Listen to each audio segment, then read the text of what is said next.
Sabe, o livro de regras da Fórmula 1, ele é muito mais do que só um documento. É uma história, na verdade. Uma história de conflito, de tragédia e de muita evolução, onde cada parágrafo foi escrito em resposta a uma batalha, seja pela sobrevivência, pelo poder ou simplesmente pela mais pura genialidade. Em 8. Parece só um número, né? Mas esse número representa uma realidade bem brutal, as verdadeiras chances de sobrevivência nos primeiros dias do esporte. Pois é. Essa era a chance de um piloto sofrer um acidente sério ou até a fatal numa corrida nos anos 60. Um cálculo assustador, de uma época em que ser jogado para fora de um carro em chamas era visto como uma opção melhor do que usar cinto de segurança. A morte era, de certa forma, uma parte esperada do espetáculo. E essa mentalidade, olha só essa citação de um piloto da época. Ela mostra bem como as primeiras medidas de segurança eram vistas. Usar equipamentos como o cinto era considerado sinal de fraqueza, uma falta de coragem. O perigo, para muitos, era a essência do esporte. Então, a primeira grande batalha, a mais importante de todas, foi pela própria vida dos pilotos.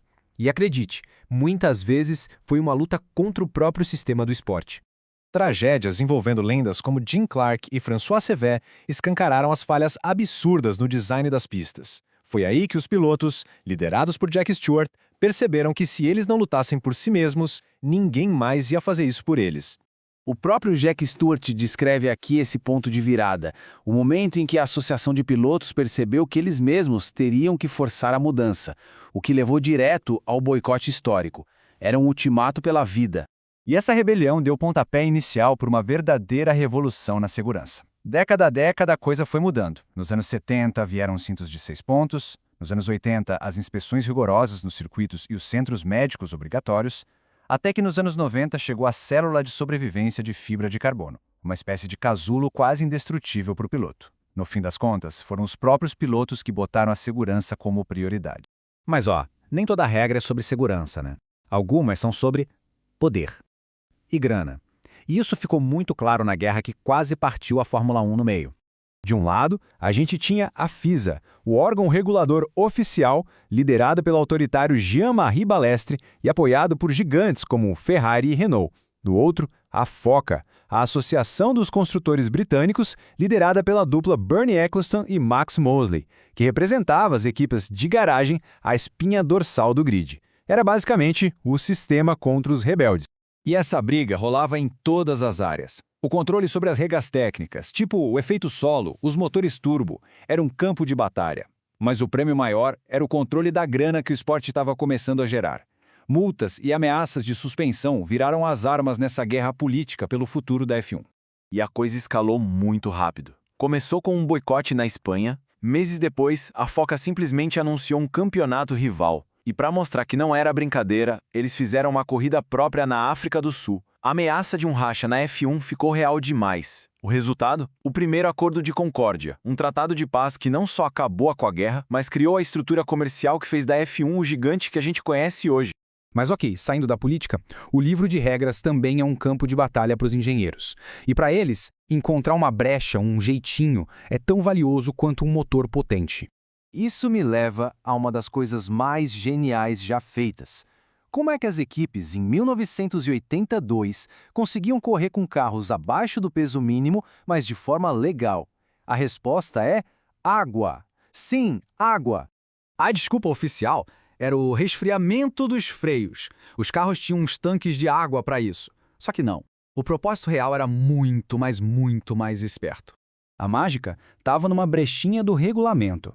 A regra dizia que os fluidos podiam ser repostos depois da corrida. Então, o que eles faziam? Largavam com os tanques quase secos, corriam a prova inteira bem mais leves, o que dava uma vantagem absurda, e só depois da bandeirada lá nos boxes eles enchiam os tanques. Na hora da pesagem oficial, o carro estava no peso certo. Simplesmente genial e totalmente legal. Outro clássico? O carro ventilador da Brabham. Tinha uma turbina gigante para grudar o carro no chão. A desculpa era para resfriar o motor. Correu uma vez, ganhou e foi retirado rapidinho.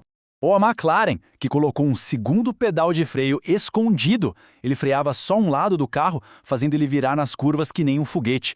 Foi uma vantagem enorme, até um fotógrafo curioso descobrir o segredo.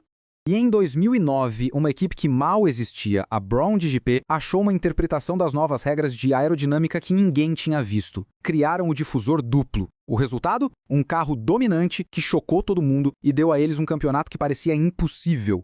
E tem um tema que sempre volta na F1 moderna: as asas flexíveis. Elas são feitas para passar nos testes de rigidez da FIA quando o carro está parado, mas em alta velocidade, na reta, elas se dobram para diminuir o arrasto.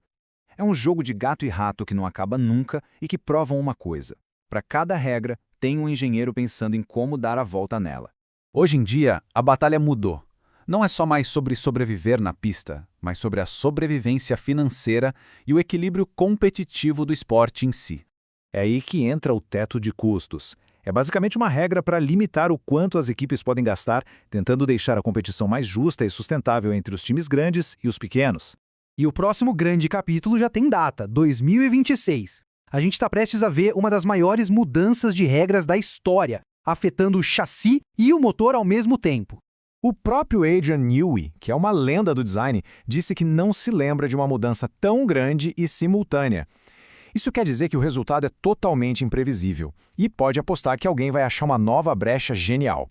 E tudo isso nos deixa com uma questão, né? Conforme a segurança, a política, a tecnologia, tudo isso evolui, será que o livro de regras um dia vai conseguir alcançar a criatividade humana? Ou será que essa perseguição sem fim é, na verdade, o que faz a Fórmula 1 ser o que ela é?